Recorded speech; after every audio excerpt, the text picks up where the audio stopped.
Hey, hey, hey, everyone. Welcome back. This is the Unapologetically Badass podcast, and I'm really excited to share this special guest with you. We connected on, I think, was it LinkedIn? I Yeah. think it was. Yes, LinkedIn. And this is Rachel Salzberg. We are calling this the ReSoul Revolution, aligning brain and soul for ultimate transformation. So we're really excited. Wait till you hear everything that Rachel has put out there in the universe, the changes that she's made. It's been so transformational. So want to dive in. If we could start with like a little bit about you, who you are, your background, and then we'll get into all the good nitty gritty. Yeah. Thanks for having me. I'm super excited to be here. I'm Rachel Salzberg. I'm a leadership development expert and a neuroscience-based coach. I've been working within kind of corporations for the past 20 plus years. And really my whole mission is bringing consciousness to the world, consciousness to business. Yeah. So that's a little bit about me. And I just published my first book, the ReSoul Revolution, ReSoul and Resurge. And really it is about how to transform. And we transform by aligning our brain and our soul to transform from inside out. That's awesome. So so it started somewhere. Yes. How did you grow into, because you were in the business world, Yes. right? Yep. Working the full time.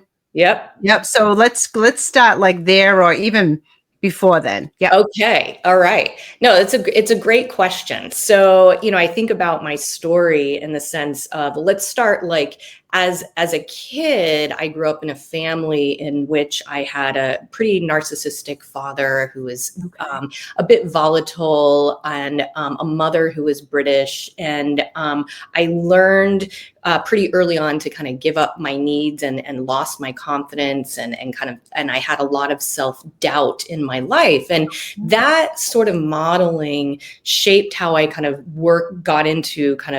showed up with my jobs. And I ended up moving from Boulder, Colorado to Seattle, Washington, and got my first job in marketing and advertising after I had received my MBA and got this job because of the shoulds, right? I should do this. That made the next logical step. And so it was, it was exciting at first, but it was quickly became a serious wake up call in terms of how I showed up. Mm-hmm.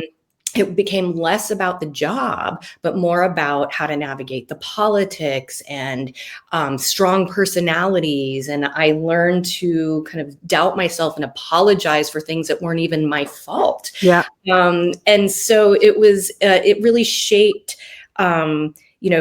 how I set boundaries, how I crumbled under strong personalities. I didn't have a purpose in what I was doing. Like I did it because I thought I should. And I remember a manager kind of sitting me down one day and saying, great skill set, but where's that passion? Where's that fire? And I thought, oh my God, I didn't even realize I had to do that. Mm-hmm.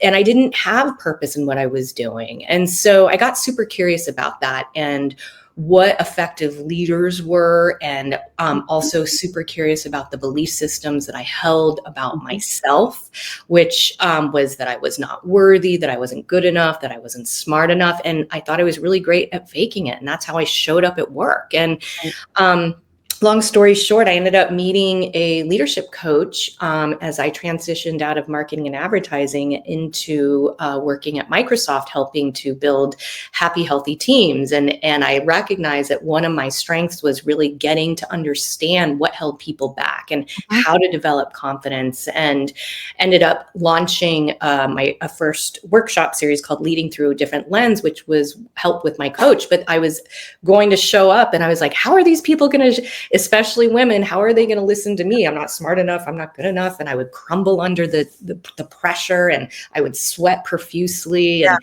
And anyway, she whole imposter syndrome. The whole imposter syndrome. Yeah. And so that really shaped she's like, how do you want to feel in that moment and getting up there? And I said, I wanted to feel relaxed, calm, and confident. And she said, visualize when you're that. When are you that? And I said, okay, well, when I'm running with my dog, when I'm in nature, when I'm playing, working one-on-one and coaching people. And so I ended up going through her coaching process to realize that that's what I wanted to do. And that's where I really started in my career in corporations and working through a lot of engineering orgs and technology orgs, healthcare, startups. And so launching my own business, which I've been doing for the past 16 years now, doing leadership development and coaching, helping people to develop that resilient mindset and develop their self-confidence. I love that. Do you find that it's more of a one-on-one, or you do a lot of group coaching as well? Yeah, that's a good question. I do both. I do a lot of individual coaching, so helping people to develop and articulate their purpose, but really understand and articulate kind of who they are and how do they want to play to their strengths, what brings them happiness. And so much of the time, it's our limiting beliefs that keep us stuck in a situation. And so helping people to overcome that. And then I also work with teams and do a lot of group coaching in terms of how do we motivate and inspire each other? How do we work well together? How do we communicate effectively? How do we prioritize when I call conscious priorities? So what is our purpose as a group, as a team? So that's a lot of the work that I do. Well, I'm gonna add Sierra to the stage, and I don't want to stop where that was, because that was amazing. And I want to talk a little bit about that teen environment, because I think that that's such a I can't say a lost generation, but there's so many teens that I think need something like this and need the guidance, and they're not getting at school. They're not asking for. I think it almost needs to be like a you need to take this course. You need to have this coaching in order to move forward. Right? How are you finding those teens? Are they coming to you? Because I wish my kids would have done that. Me too. And if it could have just been available in some shape or form, or offered by the counselors or something as a guidance for the parents to say, I wish I knew that was available, right? Yeah. It's a great question. So what I did early on in my coaching is I really wanted to give back. And I recognized, I didn't want to go, as I found my path, I wanted to help others find theirs. I got into a career because of the shoulds, and took my first, job as a project manager and in the corporate environment. And so what I recognized in my MBA program, actually, that what was missing was guidance in developing our own self-confidence and our leadership skills, and being able to articulate our own natural strengths and gifts. And so what I recognized after when I saw that was missing, I then worked with the University of Washington early undergrads, and then also grads in their MBA program, and did a workshop series on literally that, in terms of who are you? Who do you want to be in this world? What is your purpose? How do you develop your confidence? How do you want to come across to people? And that is really where I started. And so, it was interesting. My clientele became not only early in career, people who were kind of graduating, going into college, but then transitioning people into kind of early in career situations, into organizations, and helping to guide and mentor them to become in the essence of who they are, their most best authentic selves. And then, it's been doing this for so long that watching these people develop those leadership skills, and now are often executives at companies. So I have kind of a 3-tiered approach of how I got it. Rachel, I'm like, God, if we all could have just had this at our younger selves, because we always say on this show, we're always like, I would tell my younger self, I would do, and this is just one of those things that it's be like, this is what I would have done for my younger self. Rather, I would have listened to everything or taken the coaching how it should have been, but I could have learned so much more instead of having to go through life trying to figure it out. And finally 40 or 50, I'm like, oh, I got it. Yeah, this should have been I wish it was something that was available for like high school students, you know, Yes, middle, high absolutely. school, like they really need to learn these tools. And Yeah. as parents, you know, we obviously have the biggest influence, and we try and we do the best that we can. But we also know that oftentimes it's hearing it from multiple people. Right. And, you know, it's not, you know, okay, mom, like, you know, when we're like, you're good enough, you know, you could do it. And they're like, yeah. It's just mom saying it again. Right. It becomes white noise. But if it was something that was an outside influence that was able to share this stuff, and, you know, I think this would really be profound for them. So I'm really impressed that you're doing all of that. But I also want to touch base too on your journey, like that pivotal moment, because you went through, when we spoke, you would tell me you went through, I know, anorexia, divorce, layoffs, like, so with all of that and the financial struggles and everything, like, was there a moment that changed everything for you? I would say incremental moments to the point of which I felt done. I didn't want to feel like have that internal suffering anymore. And I remember working with my coach years ago, and she and I kind of alluded to this earlier. How do you want to feel? And I wanted to feel joyful. I wanted to feel peaceful. I wanted to feel relaxed, calm, and confident. And I was literally, I remember a layoff where, you know, after I had gotten a divorce, trying to reinvent myself one more time. And I was laid off from a company that I took because of the shoulds. And I really at that time, my confidence was an all-time low. And I remember being laid off and thinking to myself, I am so unworthy. I can't hack it. I can't make it. And I went home and I laid on my living room floor. And I thought to myself, what am I going to do?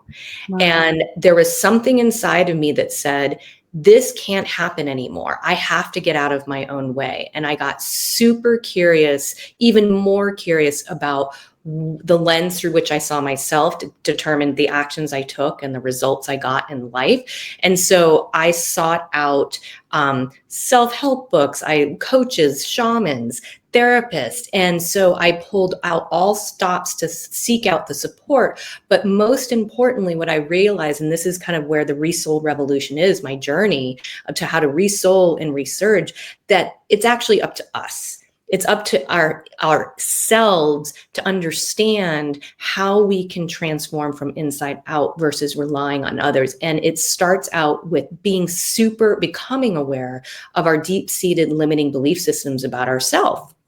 And when we start to observe that, then we can shift our energy and our vibration to really take those risks and live out the life that we truly desire, be that person and creating from the soul within.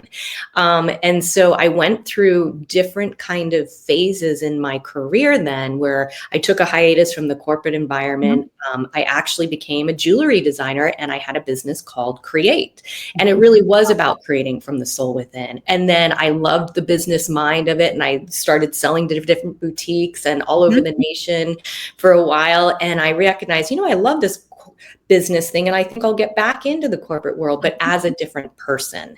And what I did was creating these ReSoul rituals that I did every single day. I still have this journal to this day, which really became part of my book.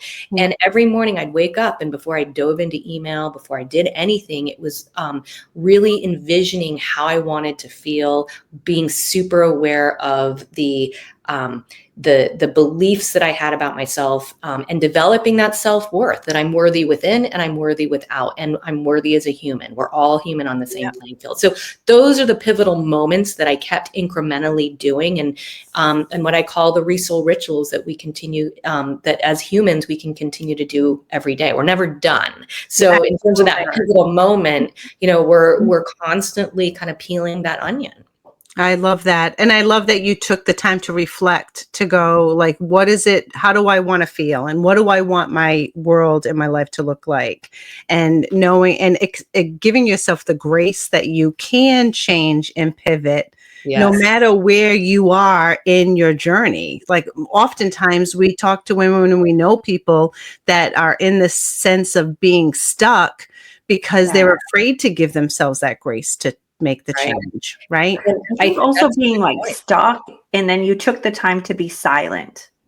Like Yeah. that floor moment was like, I never want to go back. Yeah. And you know, and when we're in the midst of it and the craziness, and even if we find ourselves unhappy, a lot of times we don't stop and just have that floor moment because we just keep doing the rat race. Right. Exactly. And as soon as you stop that rat race, it's like bam. Yep. And sometimes it has to be tragic a little bit to kind of smack you in the face if you don't recognize it while you're in the rat race, right, Rachel? Right. The spinning of the mind. And, you know, so often we distract ourselves. I was the queen of distraction. I think that was anorexia as an example was, it was less about the weight, but was about distracting myself to run. And I was a runner and over exercising, but it was running away and distracting. Right. I was afraid of what I would find. Right. And, but when we develop and just take that quiet time and really are able to face who we are and some of that not so good stuff, that we can forgive ourselves, give ourselves grace, articulate and think about who we want to be. But we need that quiet time to be able to do that. We have to feel those things and feel those emotions and feel the grief and the sadness and beating ourselves up to come out the other side. And in order to develop a new belief system for ourselves. Is that how you found yourself also overcoming or because I know when you have a disease like that, I call it a disease. You can correct me on the right verbiage of what to say. You have to recognize it, right? Yeah. So is that how you also overcame? Well, you know, it's interesting. You know, I thought it's kind of this idea of really great at faking it. And with that, with anorexia as a disease, because my brain was so malnourished that I wasn't, it's almost like you're looking at a totally different person that you see yourself as and who you feel you are. And so people saw me as like literally as a skeleton. And I thought, oh, well, you know, and so I had what happened was it was the reflection back that I had to like really take a listen to. And then my mind, my body started to create dis-ease, and it literally dis-ease because my body and mind were fighting each other. And then I couldn't do things. Like I really had to slow down. It was a forced slowdown. And so that, you know, what I would say to anybody is that we don't want to get to that point. Right. And so if we can slow down moment by moment each day to really reflect on how we're feeling and listening to our bodies. There's this idea that I talk about in my book, the Bell model, body, emotion, and language. Each can be used as an entry point to shift our mindset. So if we're feeling dis-ease, uneasy, like anxiety, depression, then it can turn into like literally shutting down, numbing out, then our bodies are going to talk to us. Right. And for me at that point, it was sickness and anorexia, and the language that was going on in my head was I'm not good enough, I'm not smart enough, and I was so upset at myself and went so within that I felt like I had a monster in my head. So when I was able to work with coaches and therapists to help me see that I was able to change the language, starting to change the belief system that I am worthy, and started to really state that multiple times a day in moments of the quiet. That was my ReSoul ritual, then shifted the energy in my body, the chemicals, the vibration, so that I then could heal. And so that was really kind of that pivotal point for me in my journey. So the alignment of the brain and the soul, right, in your movement, the ReSoul Revolution. Yes. And what does that really mean? Like, how will we teach that to the audience? Yeah. So, it's really interesting when we're feeling good. Generally, we have a thought pattern, a belief system. So a belief is a thought we keep thinking. When we're feeling good, generally, it's a thought pattern that's aligned with our true selves and our soul, and when I talk about soul, I talk about my heart. I talk about the essence of who we are. And so when we're feeling bad, meaning anxiety, depression, frustration, anger, generally, and towards ourselves, generally there's a belief system that is untrue, that is in misalignment, that is in conflict with our true selves. Our true selves are, we are all worthy, no matter who we are as a human. Right. And we're all in the same playing field. But if we have a belief system that's in conflict, then we start to feel bad. And then we start to give up, sacrifice our needs, start apologizing for things, the self-doubt. That is called misalignment, because our language, our thought pattern, I'm not worthy, I'm not good enough, I'm not smart, whatever we say to ourselves, then creates this disease in our bodies. And so that's when we start to recognize those signs by slowing down and then observing, what am I thinking? Because so often these are so unconscious. It's the red tape. And that's where the neuroscience comes in. How do we change our mind, our neuroplasticity of the brain? We have to become super aware of those unconscious thoughts first. And then through repetition, change happens when we stop forgetting. So how do you want to feel? And then visualize it, feel it, practice it every single day. And then eventually, and one day I woke up and I'm like, wait a second. I am relaxed, calm, and confident. I am worthy. It doesn't mean that I don't have those days where I doubt myself, but I can get myself back to center. So the strength is how quickly I get back to center. It's like a cloud over you, and you just kind of have to let the cloud part. Yes. And let the sun come onto you to feel it. So those words is the sun breaking through those clouds. And I was listening to you speak, and I have this vision. I seen this art piece before where it was a person hunched over and people punching on this person. And the punches were anxiety, stress, depression. And it was like them trying to fight it. And then it kind of like the picture kind of like moved, and then it showed a shield. And the shield is your mindset. Yes. Right. And then that's when everything shifts and those things start to like bounce off. So that's, I love that analogy. Yeah. And you talk about the ReSoul Rituals, and you said, a few things about that positive self-talk. Are there some other rituals that, that you can share, simple practices that people can implement that will help them with those reprogramming? Yeah. Everybody's different. So in the book, I have examples of ReSoul rituals that I've used. One of them, when I get up and these things don't have to take time. These take two, everybody has the opportunity and it can fit these in. And so one of my ReSoul rituals is here in my journal that I still have, is to visualize the life that I desire. Right. And then feel it.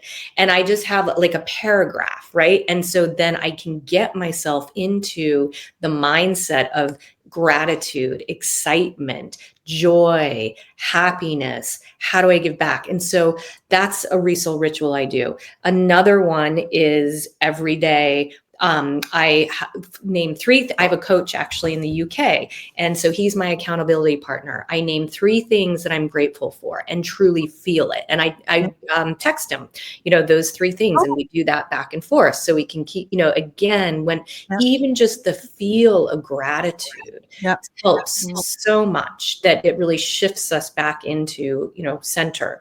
The other thing I do is rather than dive into email immediately, something I read a blog called The Daily Ohm, and there's always just a quick paragraph of something of information. Again, it's about reset, ReSoul.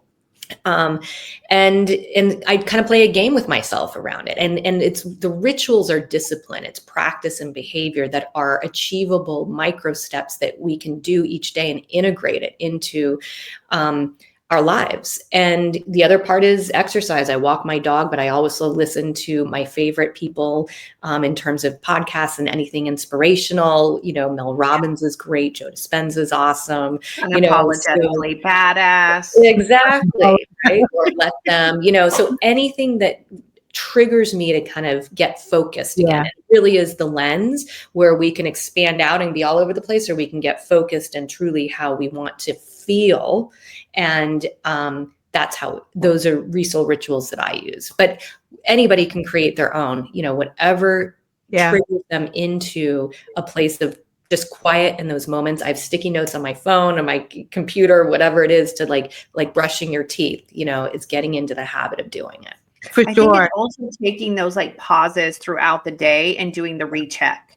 There, as a coach, right? We're taught like coach yourself throughout the day. Yes. And sometimes you have to stop and you have to coach. So it's also rechecking your mindset throughout the day. Absolutely. So in the morning, you might actually wake up feeling great and you do this and you're going, and halfway through the day, something happens. Yep. Right. Absolutely. So take the second and like just do these steps again. Yep. Right. Yep. And sometimes we forget it, but it is such a discipline to remind yourself, take a second, breathe through it. Let's start with just step one. Yeah. Oh, and that's such a great point, because we, like Rachel had said, and we hear all the time, we are responsible for our own success and our own results, right? No one's going to fix it for us. No one can do it for us. Nope. We have to do the work ourselves. Yeah. And I have a miracle morning, and I love it. I've shared this on tons of episodes, but one thing that I get so many people, clients, customer, anybody is excited about is the life script that I record. I love it. And I have everyone record where they want to be, whether it's 6 months, a year, but as if it's already happened. Exactly. So I listen to it every morning as I'm having my coffee, just close my eyes and I listen to myself saying how happy I am that I'm doing X, Y, Z, and that I get. So then I go, even if I feel like shit, I go, holy mackerel, I am a freaking badass. This is, and it just gets me going. I'm like, whoa. And then I go, all right, I might not be there, but I get goosebumps because I feel it. Yeah. And there's certainly times, like Sierra, you said, during the day, which, and as entrepreneurs, quite honestly, we want to quit like every fucking week, right? But when we go like, okay, I'm going to and just pause, go, wait a minute. That's not where I am truly. And listen to those things. But I love the rituals and the ReSoul. And my favorite, and thank you for sharing, because is texting those things to an accountability partner is what you're ultimately doing. Right. And so if you are a coach, I would be asking them, how comfortable are you texting me, at least once a week, 3 things, or if you want to do it every day. That is so powerful that he is holding you to that and saying, wow, these are amazing. I'm so glad that you see the gratefulness in this. That's beautiful, Rachel. And what I love is always seeing what he's grateful for. And it's totally different each day, right? And so then you kind of talk about the exchange of energy and the power of words. And those are inspirations. And so, everybody's different. Some people are really good at follow through. I'm not great at that. So I actually have to have systems in place for me, and especially as entrepreneurs, to be able to follow through. And the other, even just writing the book, I wanted to write this book, but I didn't create the time until I created a ritual of writing 5 minutes a day in my journal. That was another ReSoul ritual. And so then suddenly I had a book. And so it's really about follow through and accountability, and whether it's a friend or a partner, stating it and verbalizing those things for yourself is really important. And your book is called ReSoul Revolution. Well, why don't you tell them? Yeah, it's called literally the ReSoul Revolution. It's aligning your brain. I love that cover. Show that again for those. Isn't that That beautiful? is so beautiful. And Yeah. this actually, you were talking about points of reflection. This was actually on Lake Powell in Arizona. My dear friend growing up who knows me, took this photo of me. And it was a place of my moment of self-reflection, of looking off into the distance. And then, this was really where I started to grow. And when I say grow my self-confidence, grow my self-worth, to cultivate. And I think at the end of the day, we're all talking about that self-love, because I thought, it's cliche to say, I think I love myself, but what are the things in our life that we're not doing that sabotage ourselves? And so again, this to me showed the beginning of a journey, and then at the end is kind of the ReSoul, and here it is. And so for me, it's about empowering people, and it's not just the book, it's a guidebook. There are exercises and rituals, my own ReSoul rituals in place to create your own ReSoul rituals, to really understand and center yourself, to ground yourself, to grow yourself, and most importantly, lead consciously in this world. So back into corporations, the more conscious we are as human beings, the better we are as leaders, and it's contagious. Then we become models for each other. Right. So back to kind of the teens and early team building is what I kind of talked about earlier in the conversation of the type of coaching that I do is really about bringing consciousness into the world, and then we can be a model for each other. Oh my God, I love that. If there was one thing that the readers only had time to implement from your book, what would you recommend? I think, and that's a great question, because there's so much. It's over 300 plus pages, and it's meant to be an anchor to go back to. I can't wait. I'm itching. Yep. I think at the end of the day, it's cultivating self-love. And it's so easy to say, or we think it's cliche or even prideful or hubris. But I actually I was on a walk the other day, and I actually took my first selfie video for, social media. But I had this insight, and I thought, God, at 52, I love myself, and it's not too late. And so how to cultivate that is all of the things we're talking about: taking care of your needs, doing things that make you happy, quieting down, creating these rituals, all are demonstrations of self-love. And when we love ourselves, we're able to love each other. We're able to give each other permission to be able to do that. So I would say the one thing out of this, we're better as people. We have more compassion. We have more empathy. That I think is the crux in so many ways in this book. Yeah. This is such a feel-good conversation. I literally have my heart is exploding. I'm I feel even better now. My soul is being cleansed as you speak, and I'm just feeling everything. Yeah. No, I feel great. This is exactly what I need. It's so funny when we record these podcasts. We always say this, Renee.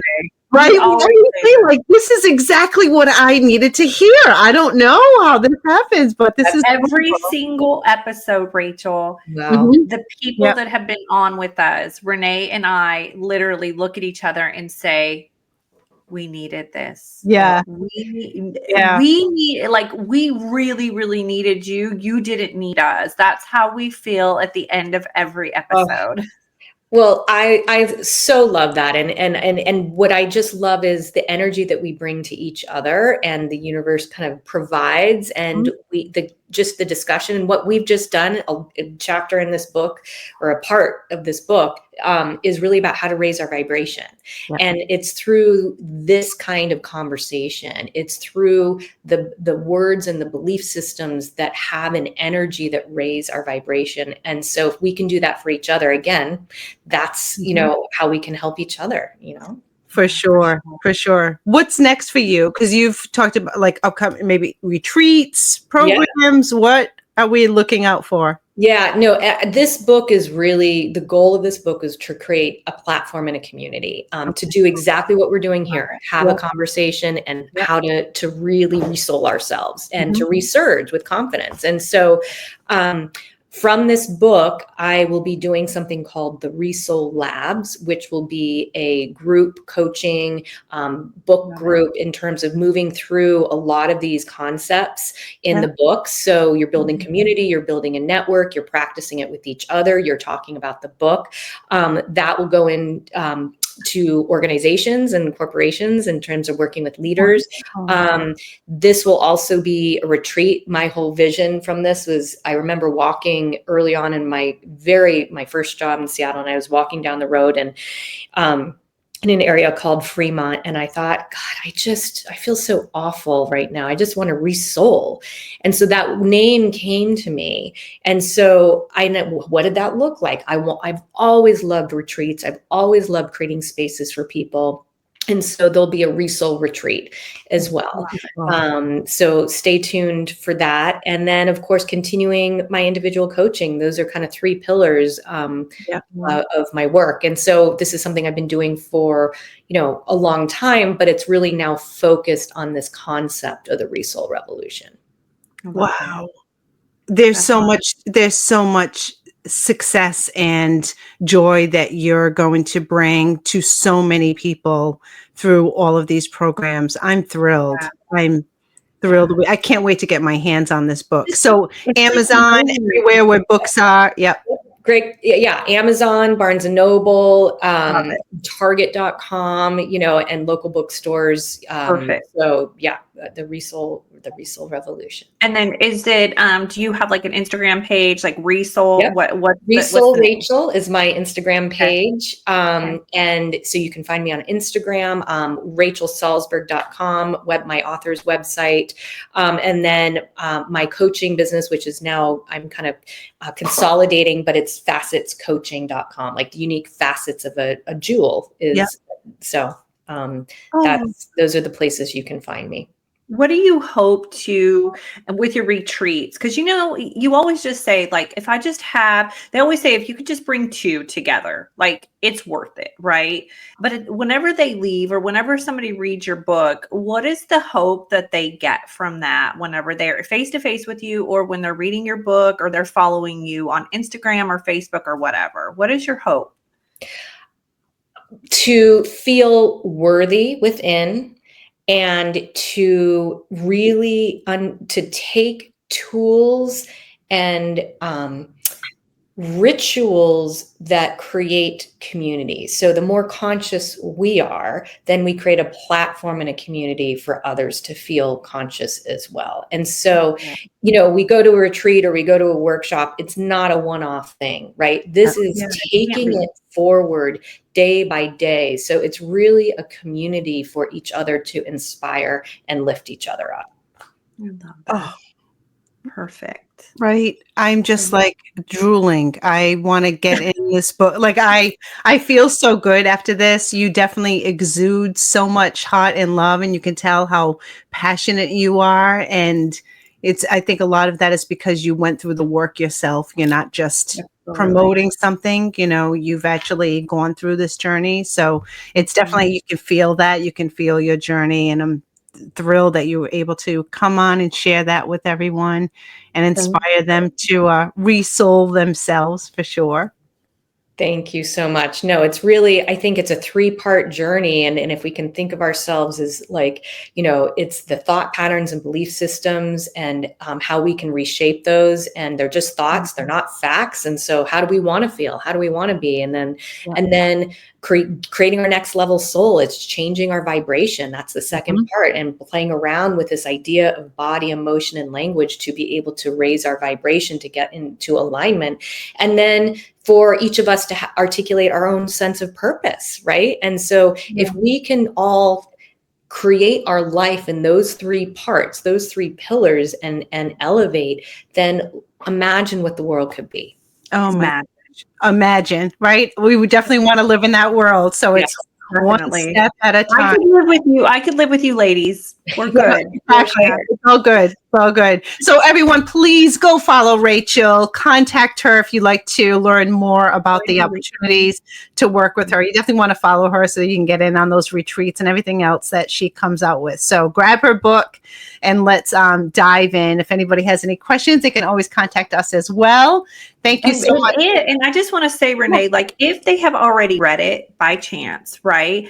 Make a comment here below. If you're watching Spotify or Apple, share a comment of your favorite chapter or whatever, because we want to hear from you. And I know Rachel does too. Sometimes feedback is like the most precious gift anybody can ever get. I invite it all. So, yeah, for sure. That's awesome. Thank you all so much for listening to Unapologetically Badass, and we will see you on the next one. Have a great day. Bye, y'all. All right, queens, that's a wrap for today's episode. But before you hit pause, let's talk about you and how we can help you slay every part of your life. If you're ready to feel fabulous and look like $1,000,000, I've got you covered with my badass queen coaching, sparkling touchstone crystal jewelry, and Bella Grace collagen, because glowing skin and a sparkly vibe, that's a power move. Check it all out at ReneeCarbonefleming.com. And my co-host Sierra, oh yeah, she's bringing the heat too. Not only is she rocking Bella Grace collagen for her glow game, but she's also the queen of chic with her fabulous clothing boutique. From boosting your wellness to leveling up your wardrobe, Sierra's got the magic to help you shine inside and out. Check her out at Linktree/Sierra Whitener 7. So here's the deal. Head to our websites, grab the goods that'll help you live your best life, and let's make everything about you unapologetically badass. And hey, don't forget to subscribe, leave us a review, and share this episode with your fellow queens, because the more sparkle in the world, the better. Until next time, keep glowing, keep slaying, and remember, you're a badass queen who deserves it all.